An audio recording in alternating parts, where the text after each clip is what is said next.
সূরা আল কিয়ামা। বিসমিল্লাহির রহমানির রহিম। রহমান রহিম আল্লাহ তাআলার নামে।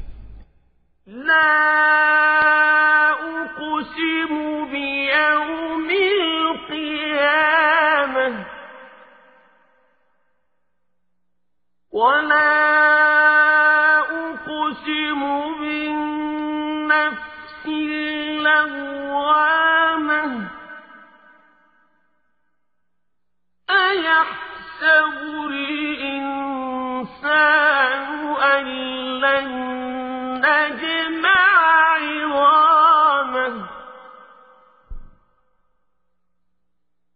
বালা কাদিরিনা আলা আন নুসাউইয়া বানানাহ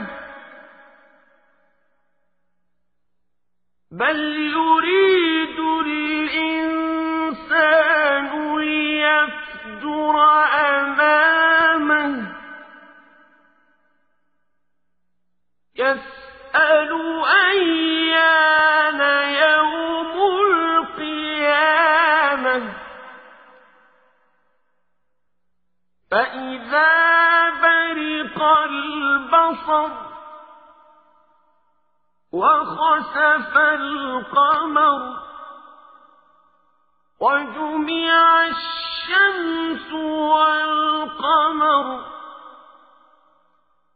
يقول الإنسان يومئذ أين المفر আমি শপথ করছি রোজ কিয়ামতের, আর আমি শপথ করছি সে নফসের যে ত্রুটি বিচ্যুতির জন্য নিজেকে ধিক্কার দেয়।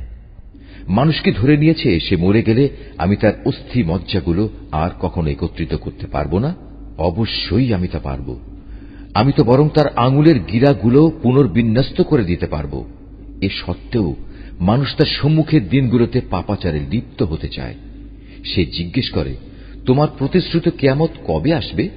তুমি বলো, যেদিন সবার দৃষ্টি ধাঁধাযুক্ত হয়ে যাবে, যেদিন চাঁদ নিষ্প্রভ হয়ে যাবে, যেদিন চাঁদ ও সূরজ একাকার হয়ে যাবে। সেদিন মানুষগুলো সব বলে উঠবে, সত্যিই তো কিয়ামত এসে গেল। কোথায় আজ পালানোর জায়গা আমাদের?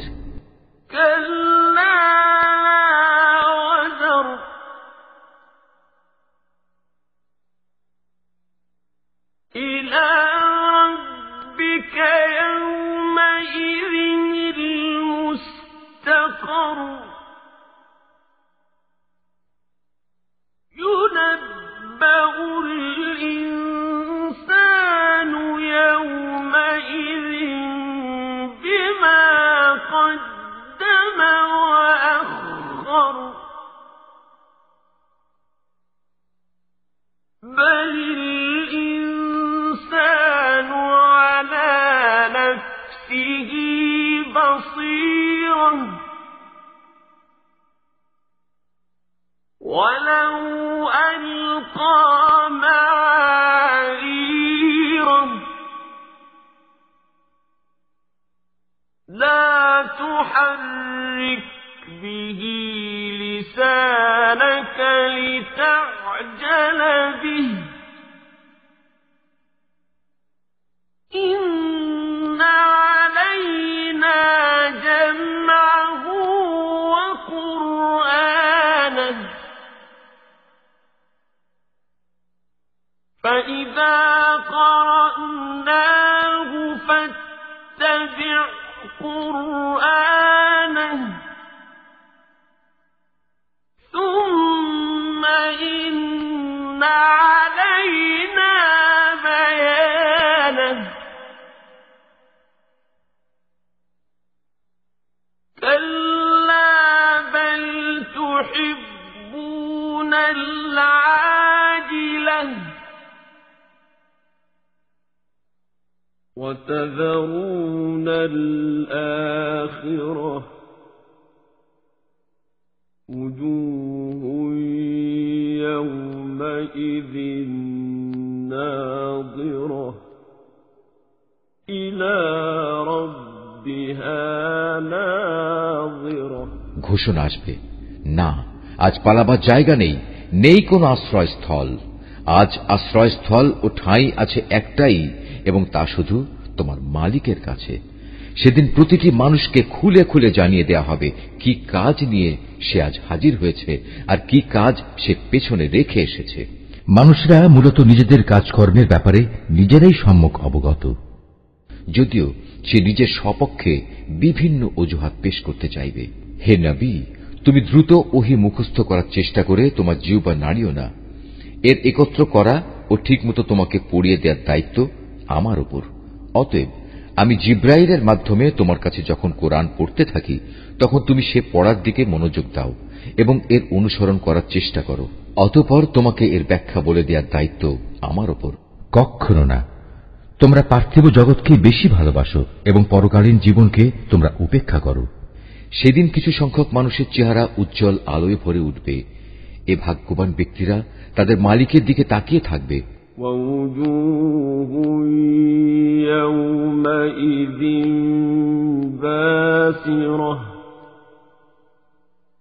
تَظُنُّ أَن يُفْعَلَ بِهَا فَاقِرَةٌ كَلَّا إِذَا بَلَغَتِ التَّرَاقِيَ وَقِيلَ مَنْ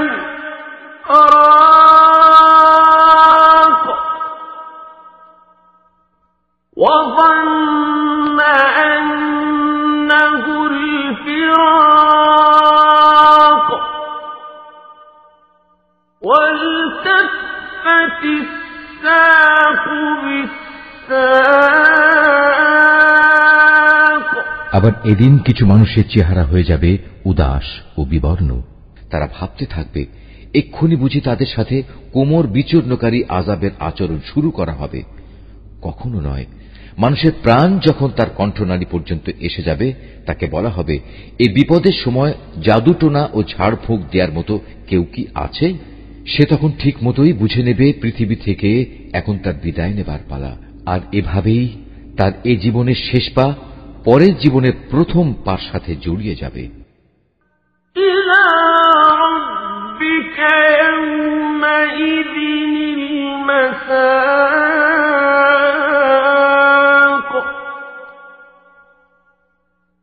ফালা সাদ্দাকা ওয়ালা সাল্লা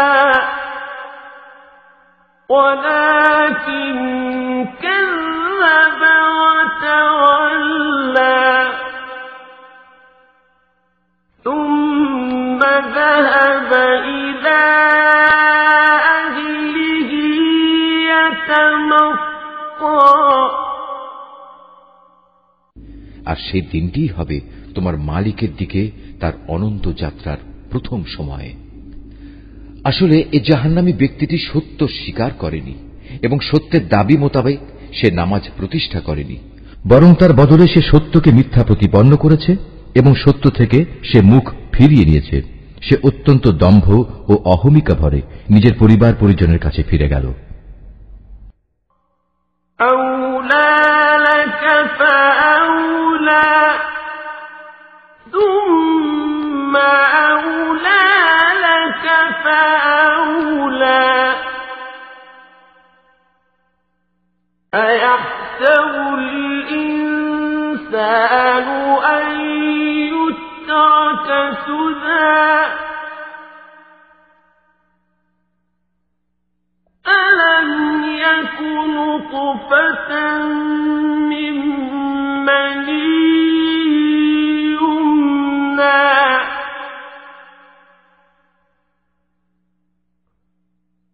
ثم كان علقة فخلق فسوى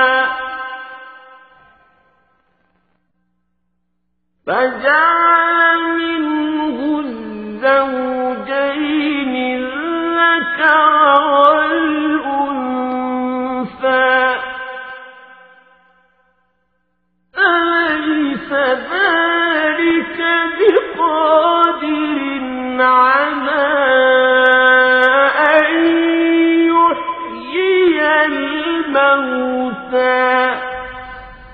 আল্লাহ তাআলা বলবেন, হ্যাঁ, এ পরিণাম ঠিক তোমাকেই মানায় এবং এটা তোমারই প্রাপ্য। অতঃপর এ আচরণ তোমারই সাজে, এটা তোমার জন্যই মানায়। মানুষকে ধরে নিয়েছে যে তাকে এমনি লাগামহীন অবস্থায় ছেড়ে দিয়ে রাখা হবে। সে কি এক সময় এক ফোঁটা স্খলিত শুক্র বিন্দুর অংশ ছিল না? তারপর এক পর্যায়ে তা হল রক্তপিণ্ড।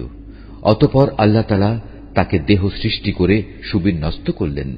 এরপর আল্লাহ তাআলা সে অবস্থা থেকে নারী পুরুষের জোড়া পয়দা করেছেন। এরপরেও তোমরা কি মনে করো আল্লাহ তাআলা মৃতদের পুনরুজ্জীবিত করতে সক্ষম হবেন না?